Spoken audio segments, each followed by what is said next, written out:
What are you going to do if you cannot get food or water anymore? Now, this stock of food is more or less unintentional by my family. As I have said before, my family does not know that I prep. They don't know that I know about a lot of the threats out there. My parents hadn't even, or my mom hadn't even heard about EMP, which is one of my primary threats that I prepare for. EMP, economic collapse, pandemic, those are probably the three main ones. Not necessarily in that order. But anyway, however, we were, uh, depends how you look at it, cursed or blessed with major financial troubles in the past 3 or 4 years. And my mom discovered the joys of bulk buying. As a result of that, we now have quite a store of food. Um, Completely unintentional, but we've got good months worth of food in canned goods and dry foods alone. We've got, you know, cereal and got a nice little bag of flour, a couple of things of flour. Got a thing of sugar right there. Sugar would be a good bargaining item. That's just some unsweetened chocolate. We got a couple sugar things. Wheat salad. I don't even know what the heck that is. We got some powdered sugar and ice cube trays. Don't know what good those are. Brown sugar back there. Lots of stuff. We got just some regular meals, like whole meals in a bag, kind of like MREs. We got some muffins. Another good bargaining item, alcohol. That is 100% unintentional. I don't even know what the heck that's doing in here. But that is an excellent. Sorry, I'm trying to figure out the zoom here. Excellent bargaining item. People will, especially die-hard alcoholics, will give anything to get a bottle of alcohol of some kind. I'll talk more about that later. But excellent bargaining item. You could maybe get a week's worth of groceries, maybe more, maybe less, for a couple bottles of that. And then we got, canned goods. We got some pudding. That's not necessarily canned. We got jalapeno cheddar. I don't even know how long that lasts. Again, this is not my store. This is my parents' unintentional store. But we got some canned fruit and some canned vegetables and sauces and tomatoes. I think tomatoes are actually considered fruit. Chili beans, pineapple, fruits and vegetables, very important after something, after an event. Lots of nutrients in those. And then we've also got some stuff down here. Pasta. It's cheap. It's available. It's good for you. My brother loves hot chocolate even in the dead of summer. So we've got a big can of that. Maybe that would be I don't know if that would be a good bargaining item. There's a can sitting back there. What's that? Spaghetti sauce. That's not going to do a heck of a lot of good, but it's better than nothing. Graham crackers. And we use this stuff. Again, thanks. Granola cereal. That'd probably be pretty healthy. We got a few more cereals back here. Peanut butter. We have some more peanut butter elsewhere. A lot of these kinds of things stocked up. Napkins, parchment paper, tin foil, plastic baggies, forever bags, whatever the heck those are. Huh. That's interesting. Never seen those in here before. All kinds of stuff. Club soda. You can use that to clean things. We've also got vinegar. 2 things of vinegar. Another good cleaning thing. Also adds, can be used for cooking, but I don't think it would taste that great. More pasta.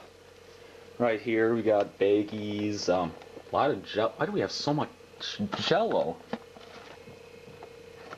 Why do we have a whole shelf? Okay, I'm not even going to try to figure that out. Those are just leftover from a work party once. I don't even know if those are good anymore. We got plastic grocery bags. We use those to clean up the messes of our dog. We got little seasoning and stuff here. So that's what we have in there. I have no idea what the heck that is. It's a fruit or plant of some kind. And then our fridge, we got food and stuff, obviously.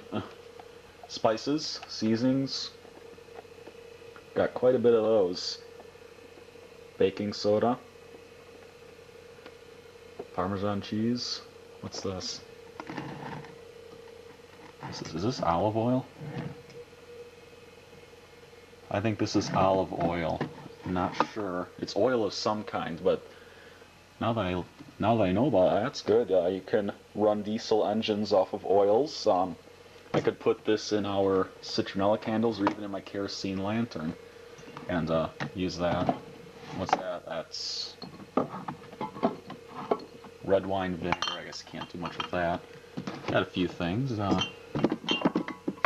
Different things. Sea salt. Salt is good. Sugar. Another thing of sugar.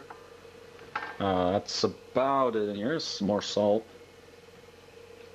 Let's see, what else do we have in here? Still got a good, a little less than 10 minutes. I don't know what else I'll have in here. Again, not my stocks, my parents' stocks. Oh, any of you have a pet? We actually need to get more food, but our dog, Tasha, uses about one of these bags about every month to month and a half. So I'd say a minimum of 12 bags would probably get us through more than a year. If you have a dog, you have to consider that. How are you going to keep your pets alive? Dog, cat, snake. I don't know what pets you all have. And then there's the food container. We usually buy 2 bags at a time, and that lasts us a good couple months. A few months there. Think about water for your pets too. Just use the same equations, or not equations, use the same numbers as you would for humans. It's just a safe way to go. A gallon a day for drinking. Back here,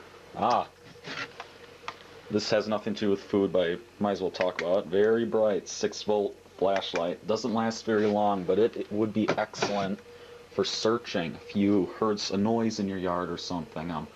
Also lots of coats. Let's get back to the food and water stuffs, kitchen stuffs, let's just say, plastic cups. You're not going to have a way to wash dishes, at least not an easy way to wash dishes, so it's always good to have disposables. And disposables you can burn for energy as well, so that's always good. Got some paper bags back there, I don't know why those are there. Lots of paper towel. Don't know if it'd be a good bargaining item or anything, but probably useful to have, whether you're trying to wipe down your counter and kill germs from a pandemic, or just checking the oil and need to wipe off the dipstick in your car. Good things to have. Crock pots wouldn't do much good after SHTF scenario. So that's about it up here. I'm going to head downstairs and I'll talk about the water now, alright? I'll be right back. Water now. This is just some of the water that I brought out for the camera here. Interesting story behind these. I'm in the marching band at our school and play tuba. There's only 4 people in the tuba section, counting me.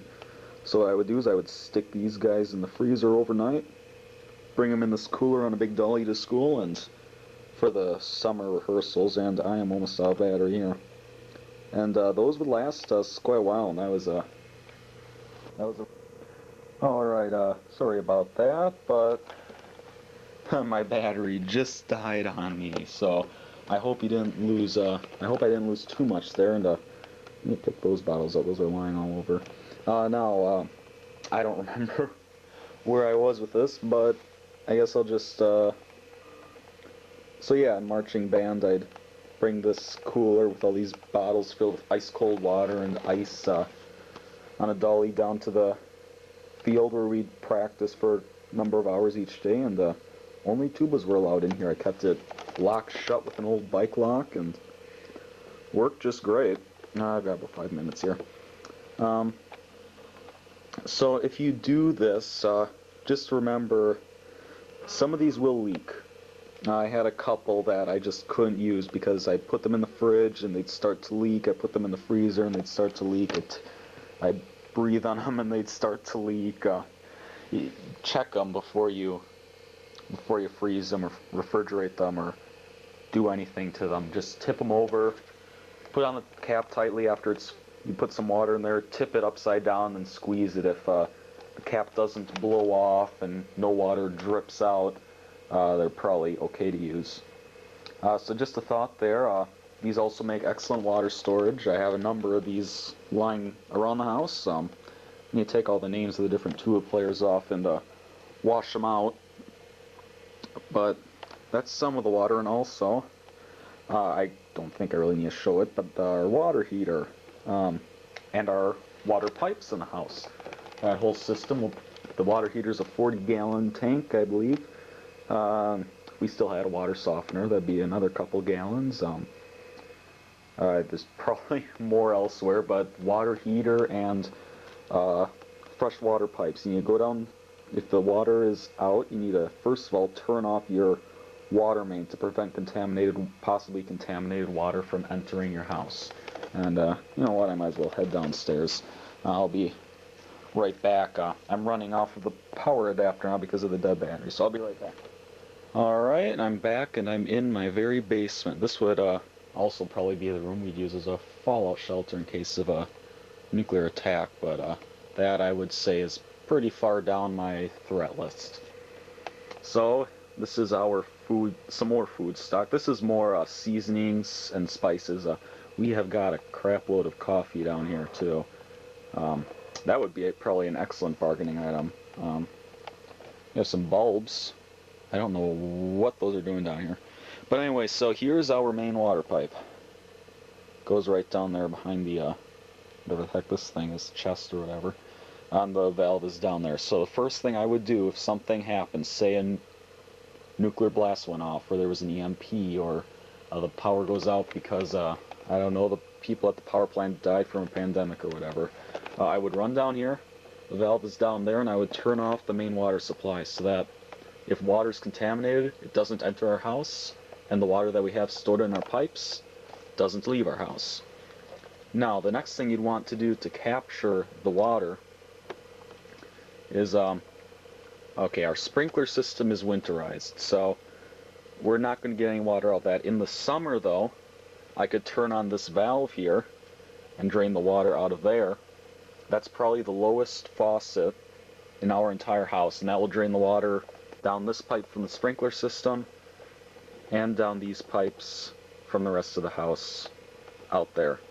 So that would probably get us, I don't know, maybe even up to 10 gallons. I don't know how much water is kept in the house supply, so I can't say. I don't know how many gallons worth of pipes there are. That's a weird one. And then of course we've got these guys. This is where the water softener used to be. This water comes out a little, what's the word, gritty maybe? A little dirty, a little icky. But it's clean. In terms of viruses and pathogens, it's clean. It's a little bit of dirt in there. You can filter that out though. Also, just another thing, I'm sure everyone knows this already, but the valve is parallel to the pipe. It's on. If it's perpendicular to the pipe, it is turned off. Our sprinkler system is winterized, so it is turned off. This is the valve to our, well, this would have been the valve to the water softener, but not anymore, so it is on. Perpendicular, off. And then, of course, we have these Christmas decorations everywhere down here. We're getting boxes out. I'm running out of time here. Water heater, 40 gallons. So I'd say there's probably a good 50 gallons just sitting in this house at any one time. And for flushing toilets, I would not use this water, but at the first sign of disaster, I would run up to the bathrooms and fill all the bathtubs. You fill those full, that'll get you a number of toilet flushes and hand washes. That water is excellent for bathing, washing hands, flushing toilets, that kind of thing. Washing clothes. We could run our washing machine off of the generator. Don't run your dryer off the generator or solar panels. It takes too much power unless it's a gas dryer. But then you might not have the gas to spare for that. So anyway, that's pretty much it. We have a freezer out in the garage, and we have a second refrigerator in the basement. Or it's a split level house, so kind of the middle basement. So we've got a lot of frozen foods stocked up. Eat that stuff first before you start going into your canned goods. That limits generator runtime, because we can only keep all of our fridges and our freezer running for about a month with the gas we have. And gas doesn't store very well, so don't try to store too much to keep you going for a whole stinking year. So that's all I wanted to talk about here, just pretty much food and water. I'll see you in the next